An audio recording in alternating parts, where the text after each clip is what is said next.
Oh there, Captain Perry here. Today we're going to be looking over my new, previously enjoyed pontoon boat. This is the Urcoa Clipper 2002 model with a 50 horse Merc. We have named this boat the Orca. Can't breathe in this thing. And we're back. So what I'm going to do is give you a tour counterclockwise around the old tub here, starting on the port side here.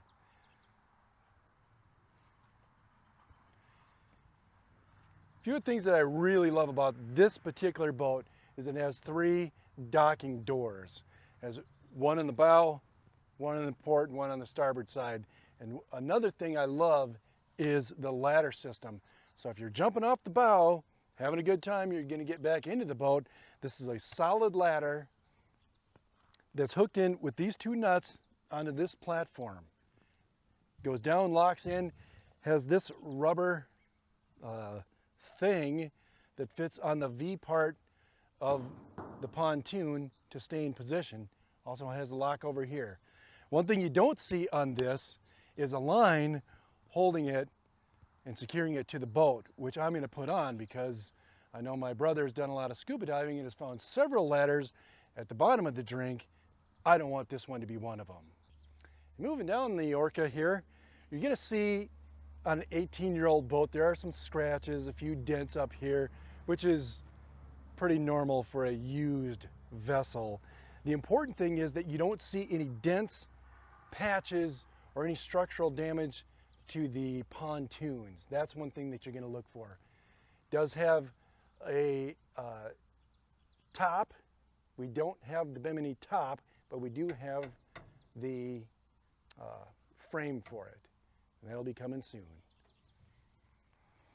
On the stern here of the old Orca, you're going to see this boat was on a lift in a lake, so it wasn't completely out of the water. So you can see a lot of barnacles and a lot of seaweed and stuff that had washed up on it. These things do need to get washed off. South Dakota law says that if you're going from one body of water to another body of water, you have to high pressure wash your boat so that you're not carrying over any unwanted barnacles and scabies and things like that, like the zebra mussel. Everything's pretty solid back here. Here's your 50 horse Merc. This is a 2-stroke. We did start it up on the scene there when I did look at it. Sounded good and everything.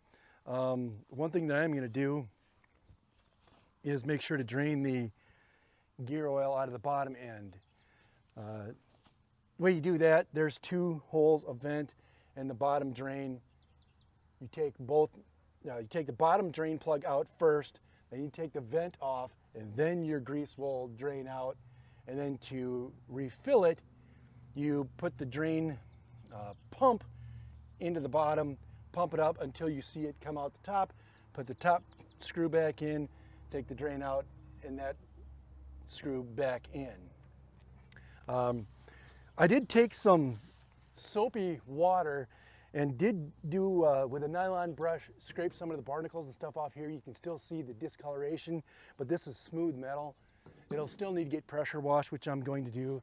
This is for the fish finder, depth finder.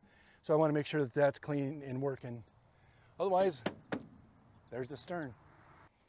And again, on the starboard side here, you can see where I did wash off a lot of the barnacles and things like that. It still is stained a little bit, but that'll be fine. I am going to pressure wash it and underneath and the inside to make sure that it's all clean. And then moving down the side here, you can see some of the stickers and that are peeling off. But again, 18-year-old vessel. It has been very well taken care of. I'm pretty happy with it. You can see the pontoons are solid. The welds are good. There's no patches. And then the starboard side gate lifts up, opens to the inside, and closes. No ladder on this side. That's just fine. And here we are at the bow. This is a scissor trailer. There's 2 types of trailers, scissor trailer and a bunk trailer. The bunk trailer is where the pontoons fit on the bunks of the trailer. Scissor trailer will actually lower your boat down into the water and then raise it back up with the crank here. One thing that is missing that I've seen from other bunk trailers I saw around the interweb is that there's supposed to be a place along here where the movable part locks in with a pin onto the post here. So what I figure I'll do is just get some metal pieces here, put a little hot glue on it, and jam a plastic picnic fork in there, and that should hold that just fine. On the hitch here, I did have to buy a pin so that this isn't going to pop out when we're in tow. It's got safety chains, all the lights work, and there's the bow. Next, we're going to move to the inside of the boat. Okay, pro tip for you. One thing that I like to do with all my PFDs is after I take them off, I like to make sure that I buckle them all. That way, when you go to put it on, you're not searching for the male and female ends, and they're not all tangled up. They're not out of the straps that they need to be in, and they just fit real nice in there. Storage back there for the PFDs. Back here we also have the fuel tank, of course the engine, the bimini top frame. This is a live well here. Right now it has, currently not sure that it's working, but we're going to find out on the maiden voyage. Now your view from the stern to the bow. You're going to see, first of all, in the cockpit here, in the wheelhouse, you got a nice radio which does work. They did replace the speakers, and it puts out some pretty good tunage. You got your dashboard and the Fish Finder 59 seat GPS. It has GPS. That's the captain's view. That would be me. Also out here, you have some storage, which has multiple PFDs, some buoys to stick on the side of the boat, and a koozie. I'm drinking Diet Cola today because feller just doesn't want to stay too hydrated on a hot day. All right, the one thing that you want to look for if you're going to buy a used pontoon is what condition the seats are in. And if you look at these seats, you can see they're a bit dirty, but they're not cracked. Dirty is fine, that can wash up, but cracked means you got to replace it, and that means a lot of money. Also in these seats, you have storage. In this one, it has a top with the bars that go over so that you can completely enclose this for storage. Good, comfortable seats. In the bow here, 2 seats and a table for 4 drinks. That's some serious drinking there. Not sure, am sure that this table will come out so you can have more room. You got the bow, entrance, exit.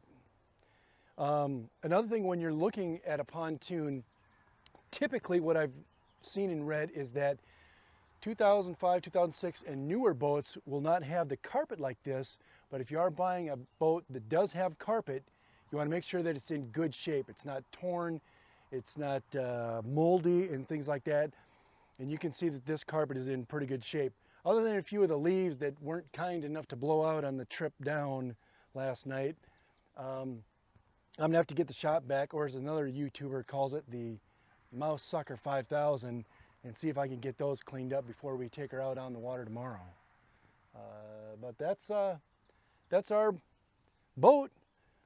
Seats are real comfortable, they're solid, nothing's really broke. There's a few cosmetic things on the outside, but structurally it seems really solid. If I'm lucky, I might be able to get a few shots out on the water when we're out there. But thank you for watching, and if you like this video, make sure to subscribe to it. Click one of them thumbs up thingies, and we'll see you on the next video.